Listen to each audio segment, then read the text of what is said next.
Mga kahuwan, panoorin ang video na ito upang alamin ang pinaka-latest na balita tungkol sa lagay ng panahon at bagyo update today. Unahin po muna natin yung mga inilabas na thunderstorm, mga inisyu natin na thunderstorm advisory sa ating bansa. Makikita po ninyo, meron tayong mga thunderstorm advisories particular na sa may bahagi ng Kabisayaan. Kung makaranas or nakararanas ngayon ng mga moderate up to sometimes heavy rains po, particular na sa ilang bahagi ng Negros Island Region, Central Visayas at sa may Eastern Visayas.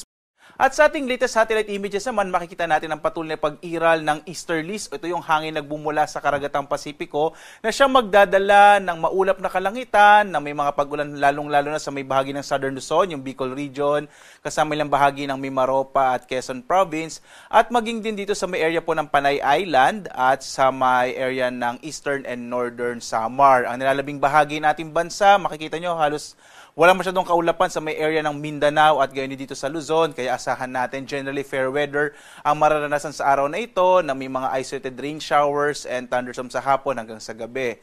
Samantala, ito pong bagyo na ating minonitor nitong mga nakarang araw ay naglandfall na nga sa may southern part ng China.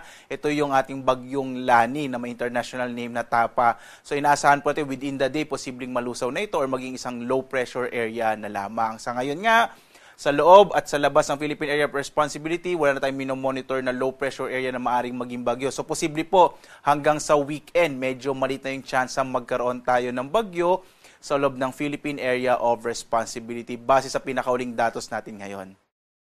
Samantala, sa lagay ng ating karagatan, wala po tayong nakataas na gale warning sa anumang bahagi ng ating bansa, banayad. Hanggang sa katamtaman yung magiging pag-alo ng karagatan dito sa ating bansa.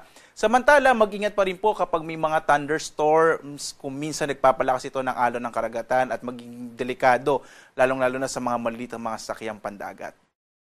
Samantala, ito po yung ating inaasahang magiging lagay ng panahon sa mga susunod na araw. Hanggang towards the weekend, inaasahan po natin na bukas, posible pa rin na medyo maulap na kalangitan na may mga pag-ulan sa may bahagi ng Bicol Region at Quezon Province. Samantala, pagdating po ng araw ng Huwebes hanggang Sabado, magpapatuloy itong monsoon break.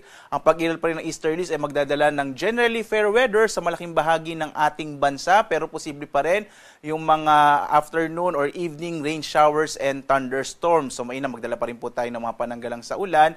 Ito yung mga pag-ulan tumatagal ng mga 1 hanggang 2 oras, pero hindi natin inaasahang malawakan po. No? So generally po, fair weather tayo hanggang sa pagdating ng weekend. Maliit din yung tsansa, base nga po sa mga datos natin na magkaroon tayo ng bagyo until the weekend. Muli po, pwede pa rito magbago.